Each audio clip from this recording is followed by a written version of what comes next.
MLC Suraj Revanna ವಿರುದ್ಧ ಸಲಿಂಗ ಲೈಂಗಿಕ ದೌರ್ಜನ್ಯದ ಆರೋಪ ಕೇಳಿಬಂದ ಹಿನ್ನೆಲೆ ಬೋರಿಂಗ್ ಆಸ್ಪತ್ರೆಯಲ್ಲಿ ಸಂತ್ರಸ್ತ ಯುವಕನಿಗೆ ವೈದ್ಯಕೀಯ ಪರೀಕ್ಷೆ ನಡೆಸಲಾಯಿತು. ಹಾಸನದಲ್ಲಿ ಆ ಸಂತ್ರಸ್ತ ದೂರು ಕೊಟ್ಟಿದ್ರೂ ಕೂಡ ಅಲ್ಲಿ ವೈದ್ಯಕೀಯ ಪರೀಕ್ಷೆ ಒಳಪಡುವುದಕ್ಕೆ ನಿರಾಕರಿಸಿದ ಹಿನ್ನೆಲೆ ಆತನನ್ನ ಬೆಂಗಳೂರಿಗೆ ಕರೆತಂದು ಇಲ್ಲಿ ಬೋರಿಂಗ್ ಆಸ್ಪತ್ರೆಯಲ್ಲಿ ವೈದ್ಯಕೀಯ ಪರೀಕ್ಷೆ ನಡೆಸಲಾಯಿತು. ಸುಮಾರು 15 ರೀತಿಯ ಟೆಸ್ಟ್ ಮಾಡಿ ಮುಗಿಸಿದ್ದಾರೆ ವೈದ್ಯರು. ಫಾರೆನ್ಸಿಕ್ ಡಾಕ್ಟರ್ ಸತೀಶ್, ಸರ್ಜನ್ ಭರತ್ರಿಂದ ಮೆಡಿಕಲ್ ಟೆಸ್ಟ್ ನಡೆದಿದ್ದು ಘಟನೆ ಬಗ್ಗೆ ಮಾಹಿತಿ ಪಡೆದು ಎಲ್ಲವನ್ನ ದಾಖಲಿಸಿಕೊಂಡಿದ್ದಾರೆ ವೈದ್ಯರು. ಘಟನೆ ಯಾವ ರೀತಿ ನಡೆಯಿತು, ಎಲ್ಲಿ ನಡೆಯಿತು, ಸೂರಜ್ ನಿಮಗೆ ಎಲ್ಲಿ ಹೇಗೆ ಪರಿಚಯ, ಯಾವ ರೀತಿ ನಿಮ್ಮ ಮೇಲೆ ದೌರ್ಜನ್ಯ ಆಗಿದೆ, ಇದೆಲ್ಲದರ ಬಗ್ಗೆ ಸಂತ್ರಸ್ತ ಯುವಕನಿಂದ ಮಾಹಿತಿಯನ್ನು ಪಡೆದಿದ್ದಾರೆ. ಬರವಣಿಗೆಯ ಮೂಲಕ ಸಂತ್ರಸ್ತನ ಹೇಳಿಕೆಯನ್ನ ವೈದ್ಯರು ದಾಖಲಿಸಿಕೊಂಡಿದ್ದಾರೆ. ಈ ಬಗ್ಗೆ ಡೀಟೇಲ್ಸ್ ಕೊಡ್ತಾ ಹೋಗ್ತಾರೆ ನಮ್ಮ ಪ್ರತಿನಿಧಿ ವಿದ್ಯಾ. ಈಗ ಸಂಪರ್ಕದಲ್ಲಿದ್ದಾರೆ. ವಿದ್ಯಾ, ಸಲಿಂಗ ಲೈಂಗಿಕ ದೌರ್ಜನ್ಯದಂತಹ ಗಂಭೀರ ಆರೋಪ ಎಂಎಲ್ಸಿ ಸೂರಜ್ ರೇವಣ್ಣ ವಿರುದ್ಧ ಕೇಳಿಬಂದಿರುವುದು, ಈ ಸಂತ್ರಸ್ತ ಯುವಕನಿಗೇನು ವೈದ್ಯಕೀಯ ಪರೀಕ್ಷೆ ನಡೆಸಲಾಗಿದೆ, ಅದರ ವಿವರಗಳು ಸಿಗ್ತಾ ಇದೆಯಾ, ಮುಂದಿನ ಪ್ರಕ್ರಿಯೆಗಳು ಹೇಗೆ ಸಾಗುತ್ತೆ ಅನ್ನೋದ್ರ ಬಗ್ಗೆ ಮಾಹಿತಿ ಏನಿದೆ?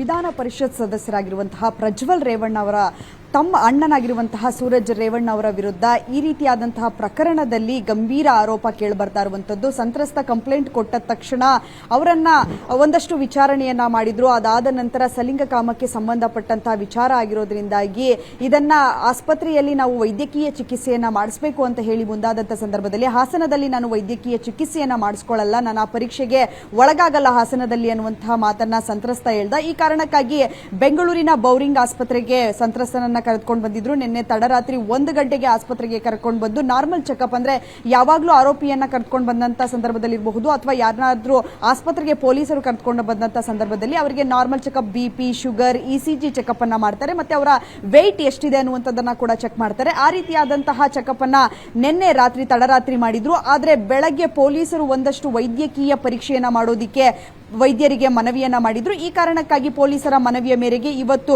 15 ಪರೀಕ್ಷೆಗಳನ್ನ ಸಂತ್ರಸ್ತನ ಮೇಲೆ ಮಾಡಿರುವಂತದ್ದು. ಸಂತ್ರಸ್ತನ ಸಾಕಷ್ಟು ಮಾದರಿಗಳನ್ನ ಕಲೆಕ್ಟ್ ಮಾಡಿದ್ದಾರೆ. ಮರ್ಮಾಂಗದಲ್ಲಿ ಅವರೆಲ್ಲ ಗಾಯಗಳಾಗಿವೆ ಅನ್ನುವಂತಹ ಮಾತನ್ನ ಸಂತ್ರಸ್ತ ಹೇಳಿದ್ದ. ಅವೆಲ್ಲ ವಿಚಾರಗಳಿಗೂ ಸಂಬಂಧಪಟ್ಟಂತೆ 15 ಪರೀಕ್ಷೆಗಳನ್ನ ಈಗ ಆಲ್ರೆಡಿ ವೈದ್ಯರು ಮಾಡಿರುವಂತದ್ದು. ಅದರಲ್ಲಿ ಮುಖ್ಯವಾಗಿ ಬೆರಳಿನ ಉಗುರಿರಬಹುದು, ಕೂದಲಿರಬಹುದು, ಅದರ ಜೊತೆಗೆ ಗುದದ್ವಾರದ ಒಂದಷ್ಟು ಮಾದರಿಗಳನ್ನ ಕೂಡ ಕಲೆಕ್ಟ್ ಮಾಡಿದ್ದಾರೆ ವೈದ್ಯರು. ಅದಾದ ನಂತರ ಕಡೆಯಲ್ಲಿ ಸಂತ್ರಸ್ತ ಏನಿದ್ದ, ಸಂತ್ರಸ್ತನ ಬಳಿ ಎಲ್ಲಿ ಸಿಕ್ಕಿದ್ರು ನಿಮಗೆ ಸೂರಜ್ ರೇವಣ್ಣ, ಯಾವ ಕಡೆ ನಿಮಗೆ ಅವರು ಪರಿಚಯ ಆದ್ರು, ಎಲ್ಲಿಗೆ ಹೋಗಿದ್ರಿ ನೀವು, ಅದಾದ ನಂತರ ನಿಮ್ಮ ಮೇಲೆ ಲೈಂಗಿಕ ದೌರ್ಜನ್ಯ ಯಾವಾಗ ನಡೆಯಿತು ಅನ್ನುವಂತಹ ನಿಟ್ಟಿನಲ್ಲಿ ಎಲ್ಲಾ ಮಾಹಿತಿಯನ್ನ ವೈದ್ಯರು ಕಲೆ ಹಾಕಿ ಬರವಣಿಗೆಯ ಮೂಲಕ ಲಿಖಿತ ರೂಪದಲ್ಲಿ ಅವರ ಎಲ್ಲಾ ಹೇಳಿಕೆಗಳನ್ನ ವೈದ್ಯರು ಈಗ ಆಲ್ರೆಡಿ ದಾಖಲಿಸಿಕೊಂಡಿದ್ದಾರೆ. ಬರೋಬ್ಬರಿ 3 ಗಂಟೆಗಳ ಕಾಲ ವೈದ್ಯರು ಈಗ ಆಲ್ರೆಡಿ ಅವರಿಗೆ ಪರೀಕ್ಷೆಗಳನ್ನ ಮಾಡಿದ್ರು, ಸಾಕಷ್ಟು ಮಾದರಿಗಳನ್ನ ಪಡ್ಕೊಂಡಿದ್ದಾರೆ. ಅದನ್ನ FSL ಗೆ ಇಲ್ಲಿಂದ ನೇರವಾಗಿ ಪೊಲೀಸರು ತೆಗೆದುಕೊಂಡು ಹೋಗ್ತಾರೆ. FSL ನಲ್ಲಿ ಏನಾದ್ರೂ ಸೂರಜ್ ಅವರ ಬಳಿಯಿಂದಲೂ ಕೂಡ ತೆಗೆದುಕೊಂಡಿರುವಂತಹ ಮಾದರಿಗಳು ಇರುತ್ತೆ. ಸೊ ಅವುಗಳನ್ನ ಮತ್ತು ಇವುಗಳನ್ನ ಕಂಪೇರ್ ಮಾಡ್ತಾರೆ. ಇದು ನಿಜಕ್ಕೂ ಕೂಡ ಲೈಂಗಿಕ ದೌರ್ಜನ್ಯ ಆಗಿದೆಯಾ ಸಂತ್ರಸ್ತನ ಮೇಲೆ ಅನ್ನುವಂತಹ ಕಂಪೇರ್ ಕೂಡ ಮಾಡ್ತಾರೆ. ಅದಕ್ಕೂ ಮುಂಚೆ ಸೂರಜ್ ರೇವಣ್ಣ ಅವರನ್ನ ಈಗ ಆಲ್ರೆಡಿ ವಶಕ್ಕೆ ಪಡೆದಿದ್ದಾರೆ ಪೊಲೀಸರು. ವಶಕ್ಕೆ ಪಡೆದ ನಂತರ ಎಲ್ಲ ವಿಚಾರಣೆಗಳನ್ನ ಕೂಡ ಮಾಡ್ತಾರೆ. ಈಗ ಸಾಕಷ್ಟು ಆಡಿಯೋಗಳು ಕೂಡ ವೈರಲ್ ಆಗ್ತಾ ಇದೆ. ಆ ಆಡಿಯೋಗಳಲ್ಲಿ ಇರುವಂತದ್ದು ನೀವೇನಾ, ಆ ವಾಟ್ಸ್ಆಪ್ ಚಾಟ್ ಅಲ್ಲಿ ಚಾಟ್ ಮಾಡಿರುವಂತದ್ದು ನೀವೇನಾ, ಯಾವ ಕಾರಣಕ್ಕಾಗಿ ಆ ಯುವಕನನ್ನ ಮನೆಗೆ ಕರೆಸಿದ್ರಿ, ಯಾವ ಕಾರಣಕ್ಕಾಗಿ ನೀವು ಆ ಯುವಕನ ಸಂಪರ್ಕದಲ್ಲಿದ್ರಿ ಅನ್ನುವಂತಹ ನಿಟ್ಟಿನಲ್ಲಿ ಸಾಕಷ್ಟು ಇನ್ವೆಸ್ಟಿಗೇಷನ್ ಆಗುತ್ತೆ. ಅದಾದ ನಂತರ ಈ FSL ವರದಿ ಏನು ಬರುತ್ತೆ ಅನ್ನೋದ್ರ ಮೇಲೆ ಈ ಕೇಸ್ ನಿಂತಿದೆ. ಪ್ರತಿಮಾ, ಥ್ಯಾಂಕ್ ಯು ಸೋ ಮಚ್ ವಿದ್ಯಾ ತಮ್ಮೆಲ್ಲ ಮಾಹಿತಿಗೆ.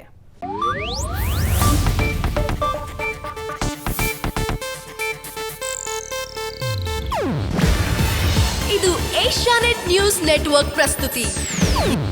ನೀವು ನೋಡ್ತಿದ್ದೀರಾ ಏಷ್ಯಾನೆಟ್ ಸುವರ್ಣ ನ್ಯೂಸ್.